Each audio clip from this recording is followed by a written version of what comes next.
Okay, I've received my 2-inch filter wheel and from China, and I'm now going to open it. Okay, let's fish it out. I've cut it with a scissor.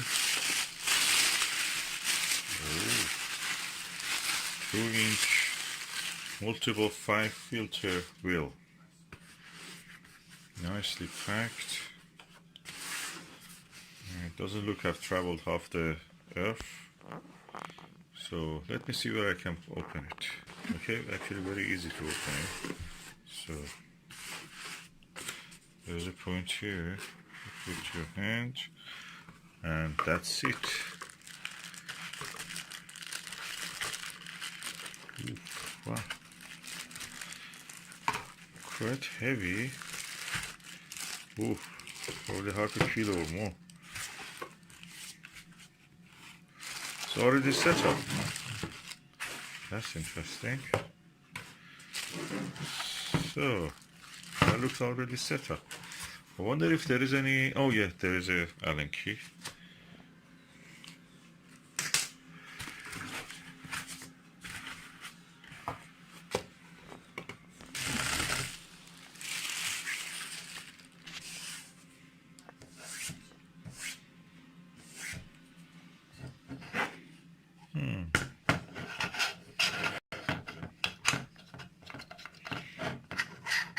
Okay, that's the focuser part. I think was. Oh yeah.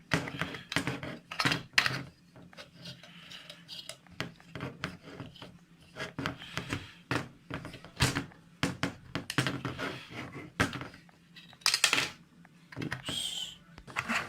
So this comes out. This can be opened.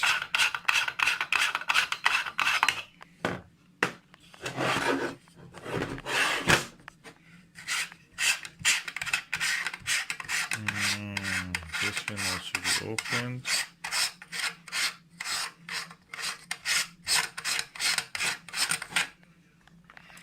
I have to see how you can set it up. There must be a little brochure or something.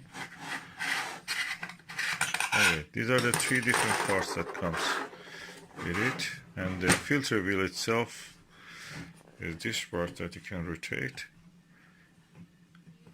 Okay.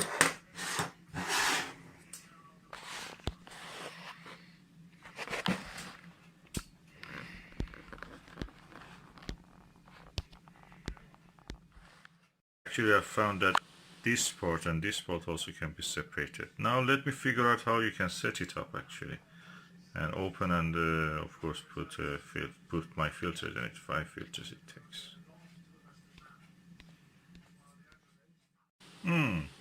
I'm finding more parts in this now. This and this can be separated also. Now I know that.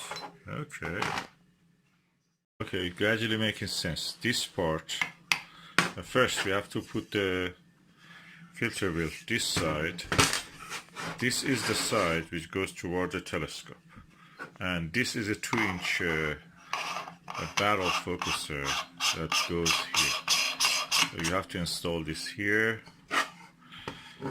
Then you turn it over, and this is the side that you have to attach this one using one of these, like this, and you can either attach it like that or pass it through here and do it. And okay, this side goes on here like this.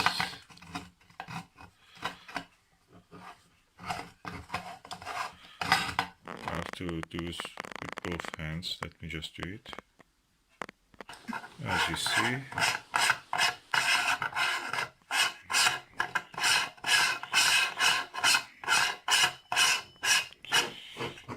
practically this side is toward the telescope, this side toward the eyepiece.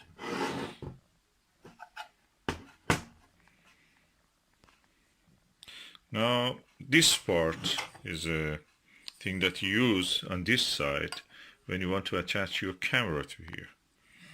So at the moment I don't want to do it, so I'll just put it aside. I want to open the wheel and install my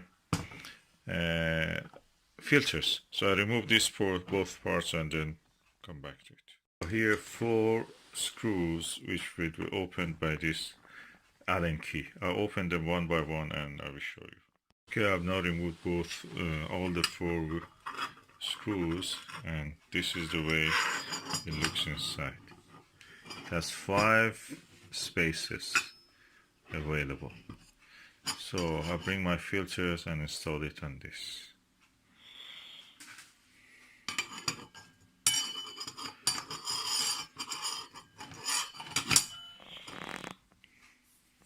This is a bit greasy there, but anyway. Okay, I have now here 4 filters and I want to keep one space empty for without filter view. That's light pollution filter, is the Skywatcher. This is the Explore Scientific ultra high contrast nebula filter. It has a good rate of the path of wavelengths, better than the other one that I have Explore Scientific. It's better than that one. I have an Oxygen 3 one, Optolong, and that's 125, so I will put that aside. This is a hydrogen beta filter for a few objects again. This is 1.25, so I'll put it aside and bring another filter. So for the 4th slot, I have this Badr Hydrogen Alpha or William Optics Fringe Killer. I will be using this mostly with my Schmidt Cassegrain Meet LX200, so probably I don't need this. There is no chromatic aberration problem there. Hydrogen alpha is very limited use, but anyway, it's nice to have it just to see what difference you see. So I have a hydrogen beta here and hydrogen alpha. I can see what the difference is, and I will get other filters later just to see how they are, silicon and I don't know, potassium. We will see anyway. These are 4 slots to go there. I want to arrange it in a way 1, 2, 3, 4, and 5 with the empty one. So my number 1 exactly here will be this one. I put the light pollution filter. This is a light pollution filter. I have an air pump. I will just blow some air onto it to make sure that it's clean. Okay, it's now clean, hopefully, and I will install it. I have to be careful the side which goes inside. This will be toward the top part that you see will be toward the eyepiece, and that part will be toward the telescope. The second filter is the Explore Scientific ultra high contrast, which goes into the number 2. Opposite the number 2 is this one, and that is where it goes. Okay, this is the eyepiece, and if I put it, it should go like this. This one toward the telescope, and that side will be toward the eyepiece. So first I will blow some air into it. So I've now cleaned the eyepiece as much as I can. Most of this dust will not be visible, but anyway, I blew some air to make sure there is nothing left. Relatively better. Okay, the next filter I'm going to do is the hydrogen beta filter. Hydrogen beta filter looks like this. I clean it and I put it again in the slot number 3. It will be here, this way facing up, and I will show you. First I will blow some air into it. Hydrogen beta has gone to the position 3, opposite the position 3, which is here, and now we are going for the hydrogen alpha.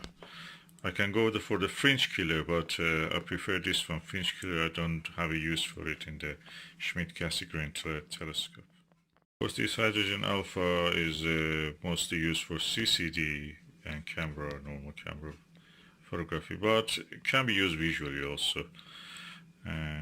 makes the nebula very dim, but anyway, I will test it just to see how it is. I clean it and I put it in the position 4.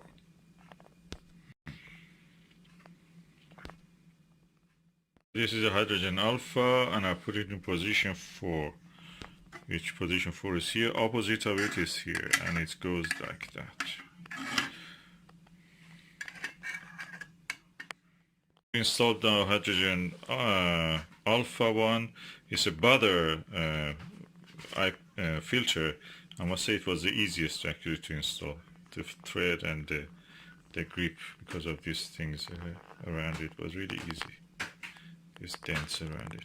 So I'm going to turn it over like this and install everything. Pack it back. Okay, I've now installed the filter wheel and I'm going to put the top part. I will use both hands because I don't want to make a mess. But the bottom one is this and the top one, which goes outside, is here. Okay, it seems I made a mistake. So this, I changed the direction. From this side, I put the thick side to this side. So practically they will not get cut. I couldn't close it. Now you see that it makes sense because this shaft here is long and thick, and this can support the thickness of these filters. So it goes now like that,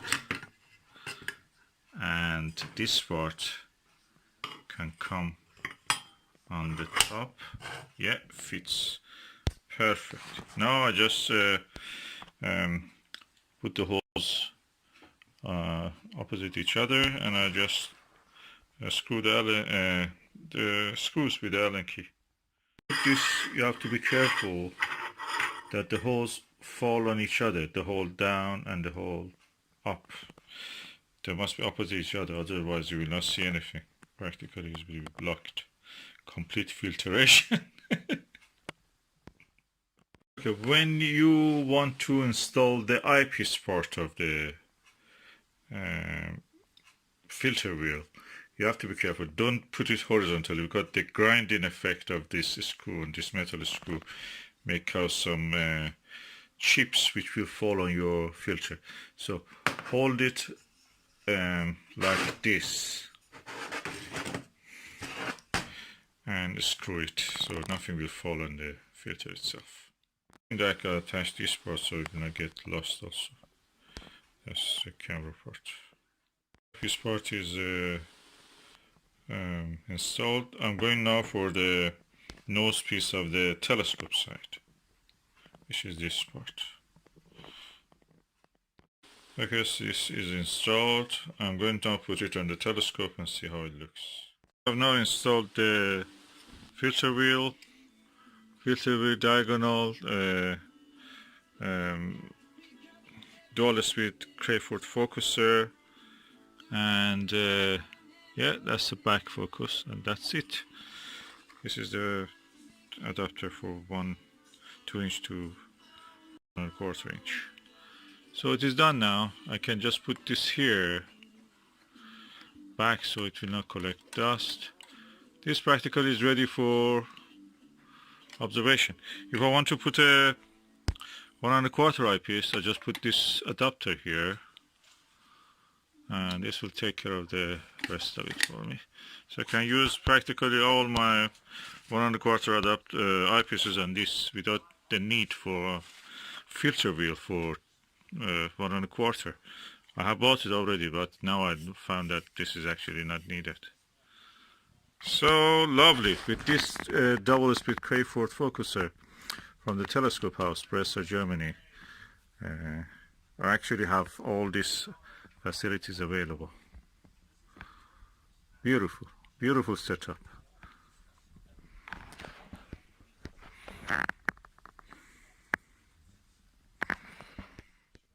I'm observing from that side, I easily can see the numbers here. For example, this is number 1, that's the light pollution filter.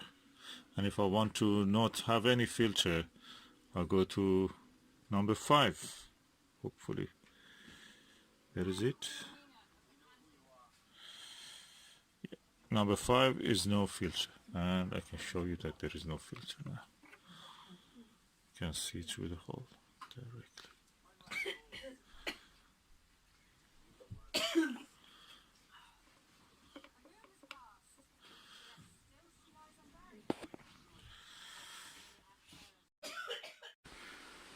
The telescope setup looks a little bit weird. Too many attachments, but that's the way it works. And it works. And if it is working, what's wrong with that?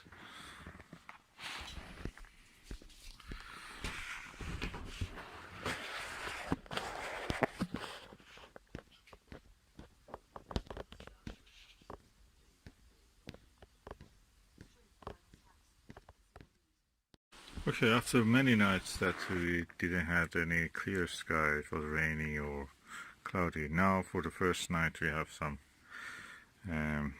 clear sky, and now I'm looking at the M42. It's so easy to change between the filters. I'm so happy that I have installed this just before going for observation. This 2-inch focuser is amazing. It really works well, and everything is so fine and detailed. The setup really works for me well.